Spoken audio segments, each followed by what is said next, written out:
Well, now to the tradies being put through their paces, not on the work site, but in the classroom. Before they get on the tools, their reading and math skills are to be put to the test.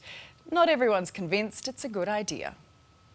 Hi students, thank you very much for turning up to the new reading and maths test set out by the federal government. Will this really appeal to apprentices? Now I've heard, you know what a verb is? Reading and maths tests for wannabe tradies before they've even hit the tools. This is an important one. How to hit a nail 5 mil into a bit of timber. Do you think that's a good thing? Oh, not really. A federal government plan to bring in upfront numeracy and literacy tests for apprentices has tradies stumped. We've got to see the test before we can make a real assessment on it. And is it the kids are expected to friggin' read and understand Dickens before they can come onto a job site? The government's pushing the proposal to address the national tradie shortage.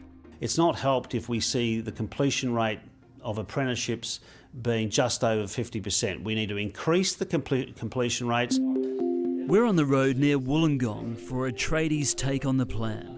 Builder Daniel, Tyler Pete and mechanic James all have their own stories to tell when it comes to taking on apprentices.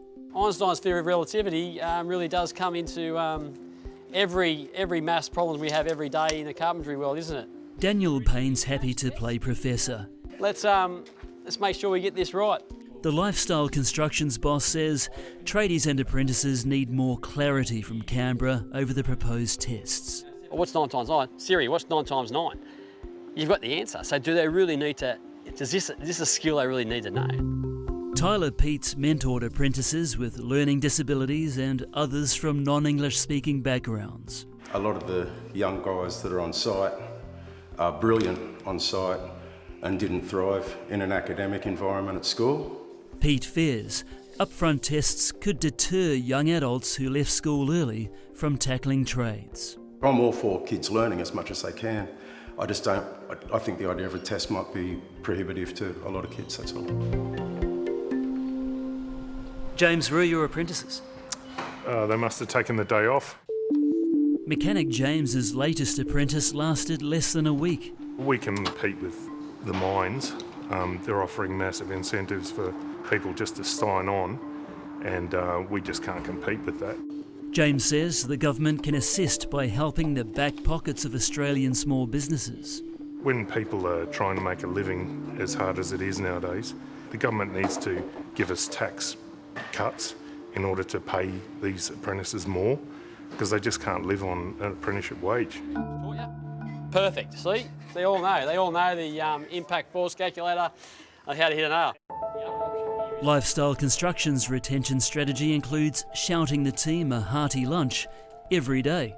Daniel Payne believes dropout rates could improve if apprentices were financially invested in their vocation training. When it's going to cost them some money and there's a financial burden, I think, well, they might have second thoughts about leaving. Payne currently employs 2 apprentices. He's a hard taskmaster, isn't he? Well, Professor Payne. Professor. Eamon left school at 16. He says he wouldn't feel intimidated by doing reading and maths tests, but some of his mates might. I guess some people just don't find school for them, which is fair enough. I didn't. They just want to do what they reckon's best for them. If you cannot read or write effectively, then you cannot fulfil your obligations as an employee. We approached Federal Skills and Training Minister Brendan O'Connor for answers. He says the proposed tests are designed to help, not hinder apprentices.